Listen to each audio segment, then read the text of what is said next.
റെഡിയാക്കിയിട്ട് എടുക്കാൻ വേണ്ടി പറ്റുന്ന നാടൻ മിക്സറാണ് ഉണ്ടാക്കാൻ വേണ്ടിയിട്ട് പോകുന്നത്. നമ്മൾ ബേക്കറിയിൽ നിന്നൊക്കെ വാങ്ങിച്ച് കഴിക്കുന്ന മിക്സർ ഉണ്ടല്ലോ. പക്ഷെ മിക്സറിന് കേൾക്കുമ്പോൾ ചിലപ്പോൾ നിങ്ങൾ വിചാരിക്കും മിക്സറൊക്കെ റെഡിയാക്കിയിട്ട് എടുക്കാൻ വേണ്ടിയിട്ട് ഭയങ്കര പാടാണ്, അത് കടയിൽ നിന്ന് വാങ്ങിച്ച് കഴിക്കുന്നതായിരിക്കും എളുപ്പം എന്ന് വിചാരിക്കും. പക്ഷെ ശരിക്കും മിക്സർ റെഡിയാക്കിയിട്ട് എടുക്കാൻ വേണ്ടിയിട്ട് ഒട്ടും പാടില്ല. പെട്ടെന്ന് തന്നെ നമുക്ക് റെഡിയാക്കിയിട്ട് എടുക്കാനും പറ്റും. അങ്ങനെ ഭയങ്കര പാടുള്ള ഒരു പണിയല്ല ശരിക്കും മിക്സർ റെഡിയാക്കിയിട്ട് എടുക്കുക എന്നുള്ളത്. അപ്പോൾ നിങ്ങളെല്ലാവരും ട്രൈ ചെയ്ത് നോക്കാം. ട്രൈ ചെയ്ത് നോക്കിയിട്ട് ഫീഡ്ബാക്ക് പറയാൻ വേണ്ടിയിട്ട് മറക്കരുത്. പിന്നെ നിങ്ങളെല്ലാവരും സുഖമായിട്ടിരിക്കുമെന്ന് വിചാരിക്കണം. ഇവിടെ ഞങ്ങളെല്ലാവരും സുഖമായിട്ടിരിക്കണം. ഇവിടെ ഞങ്ങൾ അടുത്തൊക്കെ ആയിട്ട് ഒരു 3 മലയാളീസ് മരിച്ചിട്ടുണ്ടായിരുന്നു. അതൊക്കെ കേൾക്കുമ്പോൾ നമുക്ക് ശരിക്കും സങ്കടവും പേടിയും ഒക്കെ ഉണ്ട്. പക്ഷെ നമ്മൾ പുറത്തേക്ക് ഇറങ്ങില്ല, വീട്ടിൽ തന്നെയാണ് ഇരിക്കുന്നത്. ഇവിടെ എല്ലാ കടകളും തുറക്കുന്നുണ്ട്. കടയിലൊക്കെ സാധനങ്ങളെല്ലാം കിട്ടണമൊക്കെ ഉണ്ട് കേട്ടോ. നാട്ടിൽ പേപ്പറിലേക്ക് ന്യൂസ് വന്നത് ഇവിടെ ആൾക്കാർക്ക് ഭക്ഷണ സാധനങ്ങളൊന്നും കിട്ടാനില്ല എന്നൊക്കെയാണ്. പക്ഷേ സാധനങ്ങളൊക്കെ പഴയതുപോലെ തന്നെ എല്ലാ കടകളിലും ഉണ്ട് സാധനങ്ങൾ. പക്ഷേ ആൾക്കാർ എനിക്കോണു ഇപ്പോഴൊക്കെ കടയിൽ പോയി സാധനങ്ങൾ വാങ്ങൽ കുറവാന്ന് തോന്നും. ഞങ്ങളായിരുന്നാലും അങ്ങനെ പുറത്തേക്ക് പോകണില്ല. കാരണം പുറത്തെങ്ങനെ പോയി വന്നിട്ടുണ്ടെന്ന് വെച്ചിട്ടുണ്ടെങ്കിൽ 2 ആഴ്ചയ്ക്ക് പിന്നെ നമ്മൾ പേടിക്കണം. 2 ആഴ്ച കഴിഞ്ഞ് കഴിയുമ്പോഴാണല്ലോ ഇതിൻ്റെ സിംറ്റമൊക്കെ പുറത്തേക്ക് വരാം. അപ്പോൾ അതുകൊണ്ട് തന്നെ വീട്ടിൽ തന്നെ ഇരിക്കണം. അപ്പോൾ പിന്നെ നാട്ടിൽ പിന്നെ അത്രയ്ക്ക് വലിയ കുഴപ്പങ്ങളൊന്നും ഇല്ലല്ലോ. അപ്പോൾ നിങ്ങളെല്ലാവരും സുഖമായിട്ടിരിക്കുന്നത് വിചാരിക്കണം. ഇവിടെ ഞങ്ങളെല്ലാവരും സുഖമായിട്ടിരിക്കണം. അപ്പോൾ നമുക്ക് ഒട്ടും സമയം കളയേണ്ട തന്നെ നമ്മുടെ മിക്സ്ചർ നമുക്ക് റെഡിയാക്കിയിട്ട് എടുക്കാം. ഇനി നമുക്ക് മിക്സ്ചറിൻ്റെ മിക്സിങ് റെഡിയാക്കാൻ വേണ്ടിയിട്ട് ഒരു ബൗൾ എടുക്കാം.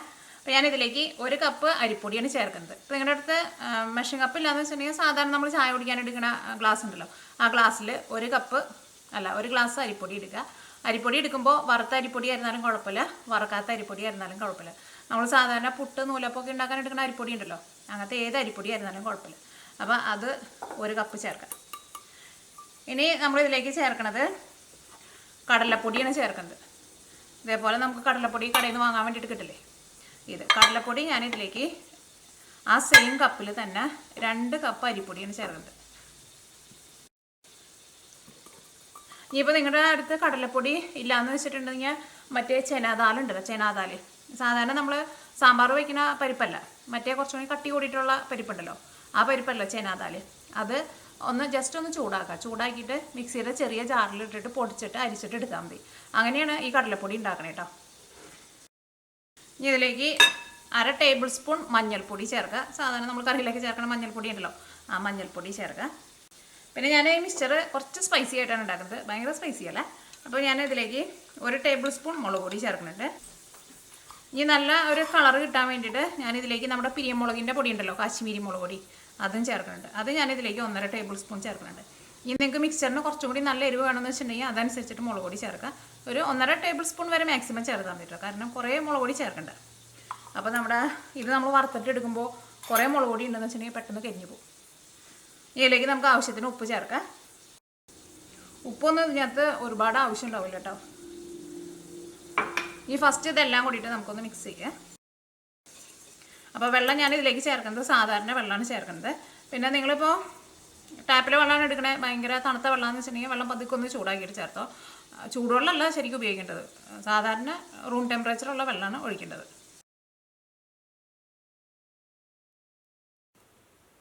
ഇതിലേക്ക് നമുക്ക് 1/2 ടീസ്പൂൺ കായം ചേർക്കാം. നമ്മൾ സാമ്പാറിലൊക്കെ ചേർക്കില്ലേ, 1/2 ടേബിൾ സ്പൂൺ അല്ല കേട്ടോ, 1/2 ടീസ്പൂൺ. അത് നമ്മൾ ഫസ്റ്റ് എല്ലാ പൊടികളും ചേർത്തില്ലേ, മുളക് പൊടിയൊക്കെ ചേർത്തില്ല, ആ സമയത്ത് ചേർക്കണം കേട്ടോ.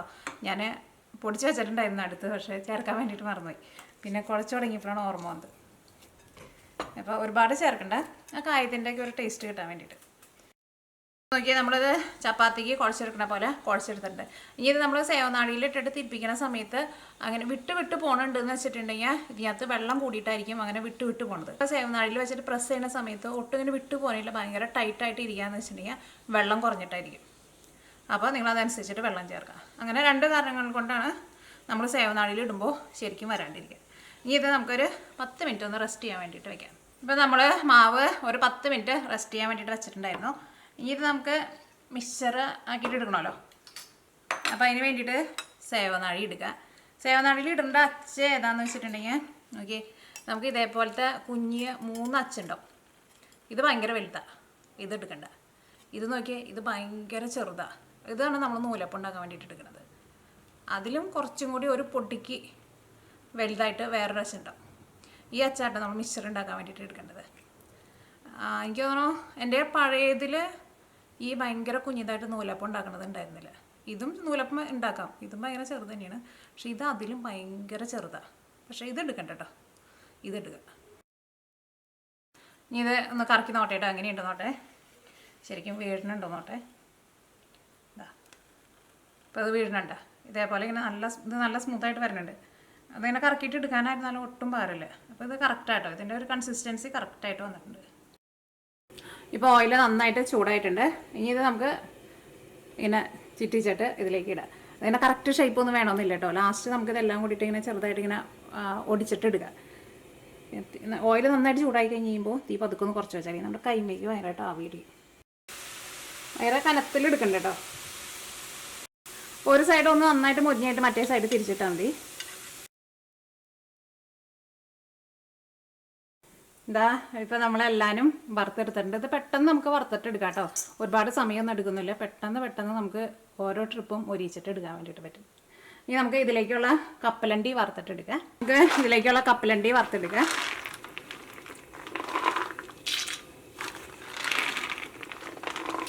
കപ്പലണ്ടിക്ക് നമ്മുടെ ടേസ്റ്റിനനുസരിച്ചിട്ട് നമുക്ക് ചേർക്കാം കേട്ടോ. അപ്പോൾ നന്നായിട്ട് കപ്പലണ്ടി വേണമെന്ന് വെച്ചിട്ടുണ്ടെങ്കിൽ അതനുസരിച്ചിട്ട് ചേർക്കാം. ഈ കപ്പലണ്ടി റെഡി ആയിട്ട് വന്നു കഴിഞ്ഞ് കഴിയുമ്പോൾ ഞാൻ ഇതിലേക്ക് ചേർക്കാൻ വേണ്ടിയിട്ട് വെള്ളത്തിൽ കുറച്ച് ഉപ്പ് മിക്സ് ചെയ്തിട്ട് വെച്ചിട്ടുണ്ട് കേട്ടോ. നമ്മൾ കായൊക്കെ വറുക്കുമ്പോൾ ചേർക്കില്ലേ, ഉപ്പും വെള്ളം ചേർക്കില്ലേ. ഇനി ഞാനിതിലേക്ക് കുറച്ച് ഉപ്പും വെള്ളവും തെളിച്ച് കൊടുക്കണം.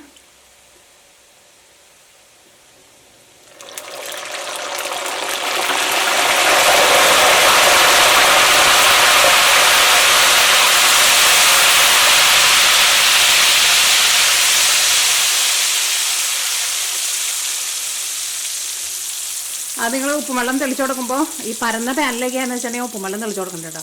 ഇതിപ്പോൾ കുഴിയുള്ളതുകൊണ്ട് എല്ലായിടത്തേക്കും തെറിച്ചില്ല, ഒട്ടും തെറിച്ചില്ല.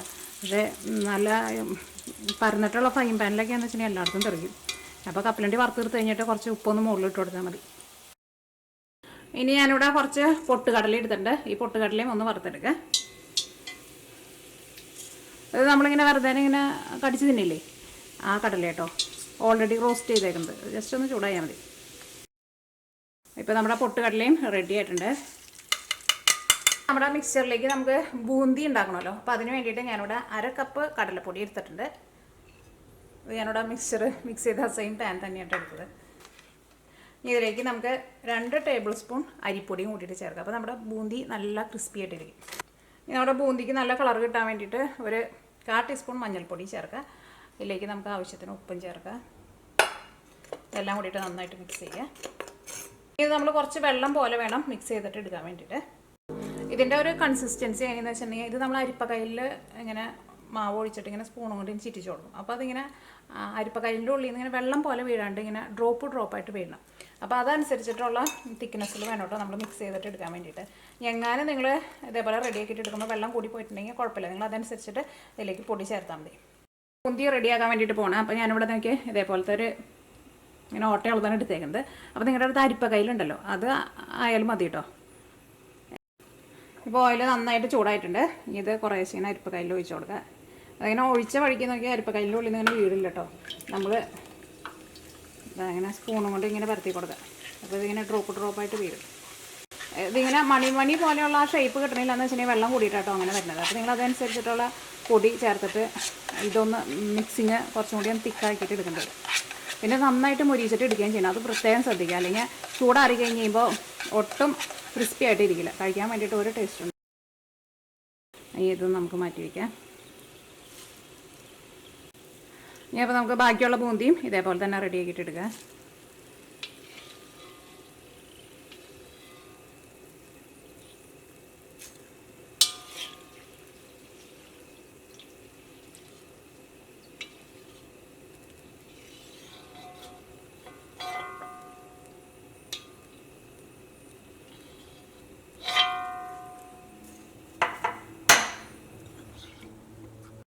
ഇനി ഞാനിവിടെ 3 വലിയ വെളുത്തുള്ളി ചതച്ചെടുത്തിട്ടുണ്ട്. അത് നമ്മുടെ നാടൻ വെളുത്തുള്ളിയാണെന്ന് വെച്ചിട്ടുണ്ടെങ്കിൽ ഒരു 8 അല്ലി വെളുത്തുള്ളി എടുക്കുക. പക്ഷേ വെളുത്തുള്ളി നന്നായിട്ട് കഴുകിയിട്ട് തൊണ്ട് കളയാണ്ട് ചതച്ചിട്ട് എടുക്കുക കേട്ടോ. അതാണ് കുറച്ചും കൂടി നല്ലത്. അപ്പോൾ വെളുത്തുള്ളി നമുക്ക് ഇതിലേക്ക് ഇട്ടിട്ട് നന്നായിട്ട് മുരിച്ചിട്ട് എടുക്കുക. ഞാനിതിലേക്ക് കുറച്ച് ഉണക്കമുളക് ഇതിങ്ങനെ മുഴുവനായിട്ടുള്ള മുളക് ചേർക്കുന്നുണ്ട്. ഇനി ഇതിലേക്ക് കറിവേപ്പിലയും ചേർക്കട്ടെ. എൻ്റെ വേപ്പിമേന്ന് എടുത്തിട്ട് അധികം തണ്ടൊന്നുമില്ല, ഇതേപോലത്തെ 4-5 ഇലയേ ഉള്ളൂ. അപ്പോൾ ഇതെല്ലാവരും നന്നായിട്ട് മുരിഞ്ഞിട്ടുണ്ട്. ഇനി ഇത് നമുക്ക് ഒഴിയിൽ നിർത്ത് മാറ്റാം. നമ്മുടെ മിക്സ്ചർ ഇനി മിക്സ് ചെയ്യാൻ വേണ്ടിയിട്ട് പോവാണ്. അപ്പോൾ എല്ലാവരും റെഡി ആയിട്ടുണ്ട്. അപ്പോൾ ഫസ്റ്റ് നമ്മുടെ ഈ വറുത്തെടുത്തേക്കണ നമ്മുടെ മിക്സ്ചർ ഉണ്ടല്ലോ, ഇത് നമുക്ക് ഒന്ന് പൊടിക്കണമല്ലോ. ഇത് പൊടിക്കാൻ വേണ്ടിയിട്ട് നല്ല എളുപ്പമാണ്. ഇതേപോലെ ഭയങ്കര കുരുകുരുന്ന് പൊടിക്കരുത്, ജസ്റ്റ് ഒന്ന് അമർത്തി കൊടുത്താൽ മതി, അല്ലെങ്കിൽ ഭയങ്കര ചെറുതായി പോകും. കണ്ടില്ലേ, നന്നായിട്ട് മുരിഞ്ഞിട്ടാണ് ഇരിക്കേണ്ടത്. നന്നായിട്ട് ചൂടാറിയിട്ടുണ്ട് ഇപ്പോൾ. അപ്പോൾ ഇതെല്ലാം നമുക്ക് ഇതേപോലെ അങ്ങോട്ട് ഒടിച്ചെടുക്കാം. ഇതിലേക്ക് നമ്മൾ ആ ബാക്കി വറുത്ത് വെച്ചേക്കണതൊക്കെ ഇല്ലേ, കപ്പലണ്ടി, ബൂന്തി, പിന്നെ പൊട്ടുകടല, വെളുത്തുള്ളി, കറിവേപ്പില, ഉണക്കമുളക്, ഇതെല്ലാം കൂടിയിട്ട് ഇതിൻ്റെ കൂടെ മിക്സ് ചെയ്യാം നമുക്ക്.